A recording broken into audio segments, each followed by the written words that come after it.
میں نے جس جانب سے اس کے چیخنے کی آواز سنی میں ادھر ہی بھاگنے لگا۔ میں بار بار کہنے لگا تم کہاں ہو، کیا ہوا ہے؟ اس وقت میری کوشش تھی کہ میں اس لڑکی کو بچا سکوں، ہو سکتا ہے کہ کہیں وہ باش لڑکے اس کے پاس نہ پہنچ گئے ہوں۔ میری صحت قابل رشک تھی اور میں لڑنا بھی اچھے طریقے سے جانتا تھا، کراٹے ماسٹر تھا، لیکن اس لڑکی کی دوبارہ آواز نہیں آئی۔ اب مجھے یہ ڈر ستانے لگا کہ کہیں وہ لڑکے اس کے منہ پر ہاتھ رکھ کر اس کے ساتھ کچھ غلط نہ کر رہے ہوں۔ میں ابھی یہی سوچ ہی رہا تھا جب میرا پاؤں کسی چیز سے ٹکرایا۔ میں سمجھ نہیں پا رہا تھا کہ میں کس چیز سے ٹکرایا ہوں۔ ٹکراتے ہی میرا پاؤں پھسل گیا کیونکہ جنگل کی کچی مٹی کا وہ راستہ کیچڑ میں بدل چکا تھا۔ اس وجہ سے میں توجہ برقرار نہیں رکھ سکا۔ جس پر میں ٹکرایا اسی پر جا کر گر گیا۔ پھر مجھے احساس ہوا کہ وہ ایک انسانی وجود تھا۔ مجھ میں خوف پیدا ہونے لگا۔ نہ جانے کون ہے۔ اندھیرے میں مجھے کچھ نظر نہیں آ رہا تھا۔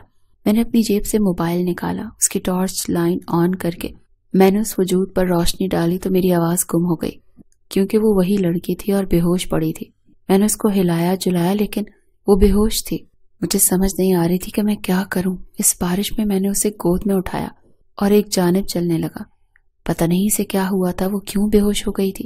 وہاں مجھے سامنے ایک چھوٹا سا کمرہ نظر آیا جو کہ کافی ٹوٹی پھوٹی حالت میں تھا۔ اس وقت میرے لیے یہی غنیمت تھا۔ میں جلدی سے اس لڑکی کو اس لکڑی کے بنے ہوئے کمرے میں لے گیا۔ وہاں پر ایک ٹوٹی سی چارپائی تھی۔ میں نے اسے وہاں لٹا دیا۔ پانی اس کمرے میں بھی آ رہا تھا لیکن جہاں وہ چارپائی تھی وہاں پانی نہیں آ رہا تھا۔ پتہ نہیں جنگل میں وہ کس کا چھوٹا سا گھر تھا جو کہ ٹوٹ پھوٹ کا شکار تھا۔ میں نے دوبارہ موبائل کی روشنی اس کے منہ پر ماری، اس کے رخسار کو اپنے ہاتھوں سے تھپ تھپایا لیکن اسے ہوش نہیں آ رہا تھا، وہ بالکل ٹھنڈی پڑ چکی تھی۔ میں کبھی اس کے ہاتھ کو اپنے دونوں ہاتھوں میں لے کر سہلانے لگتا، کبھی اس کے بالوں کو سہلانے لگتا، بار بار اسے کہہ رہا تھا کہ تم ہوش میں کیوں نہیں آ رہی۔ میں نے دیکھا اس کا پورا وجود کپ کپ آ رہا تھا، شاید اسے سردی لگ رہی تھی۔ میری کوشش یہ تھی کہ وہ جلدی ہوش میں آ جائے لیکن میری ہر ممکن کوشش ناکام تھی۔ میں نہیں جانتا تھا کہ میں ایسا کیا کروں۔ وہ ابھی تک نیم بے ہوشی کے عالم میں تھی۔ میں وہاں بیٹھا ہی سوچ رہا تھا کہ اب کیا کروں اور کیا نہ کروں۔ وہ لڑکی اگر سچ جان گئی تو میری بات کا اعتبار نہیں کرے گی، وہ یہ سمجھنے کی کوشش نہیں کرے گی کہ میں نے جو کچھ کیا اسے بچانے کی خاطر کیا، لیکن ظاہر ہے میں ایک مرد تھا۔ بارش رک چکی تھی، وہ لڑکی ہوش میں آ گئی۔ اس وقت میں اس کی چارپائی پر نہیں بلکہ سامنے موجود لکڑی کے ایک پھٹے پر بیٹھا تھا۔ وہ مجھے دیکھ کر اٹھ بیٹھی، لیکن میں یہاں پر کیسے؟ میں نے کہا تم کہاں گئی تھی، کیا ہوا تھا تمہیں؟ کہنے لگی میں نے سانپ دیکھا تھا اور خوف کے مارے بے ہوش ہو گئی تھی۔ میں نے کہا چلو واپس چلتے ہیں۔ وہ جانے کے لیے تیار ہو گئی، کہنے لگی آپ نے مجھے بچایا۔ اس کی آنکھوں اور لہجے میں زیادہ وہ میری ممنون تھی۔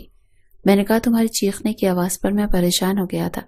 کہنے لگی مجھے معاف کر دیں، میں نے آپ کے بارے میں بہت غلط سوچا، آپ کو بہت غلط کہا، لیکن آپ تو بہت اچھے انسان ہیں، آپ نے میری جان بچائی اور میری حفاظت بھی کی۔ آپ صحیح کہتے ہیں، ہر مرد ایک جیسا نہیں ہوتا۔ اس کی بات نے مجھے شرمندہ کر کے رکھ دیا۔ میں اسے کیسے بتاتا کہ میرا شمار کن مردوں میں ہو چکا ہے، لیکن میں مجبور تھا، بے بس تھا۔ میں بہت کچھ چاہتا تھا لیکن میں اس لڑکی کو سچ نہیں بتا پایا۔ پھر کچھ ہی فاصلہ ہم نے طے کیا تھا کہ سامنے مجھے وہ قصبہ بھی نظر آ گیا جو رات کو کہیں بھی نظر نہیں آ رہا تھا۔ وہاں جا کر میں نے ایک گھر کا دروازہ کھٹکھٹایا۔ وہاں ایک بوڑھا اور بوڑھی رہتے تھے۔ میں نے کہا آپ اس لڑکی کو کچھ گھنٹوں کے لیے پناہ دیں گے؟ میں اپنی گاڑی ٹھیک کروا لوں تو پھر اسے لے جاؤں گا۔ وہ عورت کہنے لگی یہ کون ہے؟ تمہیں سمجھ میں نہیں آیا اس لیے میں نے کہہ دیا میری بیوی ہے۔ یہ سن کر وہ لڑکی مجھے غصے سے دیکھنے لگی۔ میں نے اسے چپ رہنے کا اشارہ کیا۔ اب میں اسے کیا بتاتا کہ وہ کون تھی؟ وہ لڑکی شاید میری بات سمجھ گئی، اسی لیے چپ چاپ اندر چلی گئی۔ میں نے ایک میکینک کو پکڑا اور اپنی گاڑی ٹھیک کروائی تو پھر اس لڑکی کو لے کر میں کراچی پہنچ گیا۔ شہر کی آبادی دیکھتے ہی اس نے گاڑی رکوا دی۔ گاڑی سے اتر کر شکریہ ادا کرتی ہوئی وہ وہاں سے چلی گئی، لیکن میں تو جیسے اللہ کی عدالت میں شرمندہ سا ہو گیا۔ میں گاڑی میں اپنے گھر کی جانب بڑھ رہا تھا لیکن میرا ذہن بالکل مفلوج ہو کر رہ گیا تھا کیونکہ جو میں نے کیا تھا وہ جھوٹا نہیں تھا۔ میں نے اس کی زندگی کو تباہ کر دیا جیسے وہ بے خبر تھی۔ چند دن ہی گزرے تھے، میں بے حد پریشان تھا۔ میرا ضمیر مجھے ملامت کرنے لگتا کہ تم نے اس لڑکی کے اعتبار کو چکنا چور کر کے رکھ دیا۔ میں کیا جواب دیتا؟ میرے پاس کوئی بھی جواب نہیں تھا۔ ایک ماہ گزر گیا، مجھے احساس ہوا کہ مجھے اس لڑکی کو سچ بتا دینا چاہیے، اسی لیے میرے دل میں اس لڑکی کے لیے اس قدر افسوس تھا کہ میرے بیان سے باہر تھا۔ پھر میرے ذہن میں یہ خیال آیا کہ مجھے اسے اپنا لینا چاہیے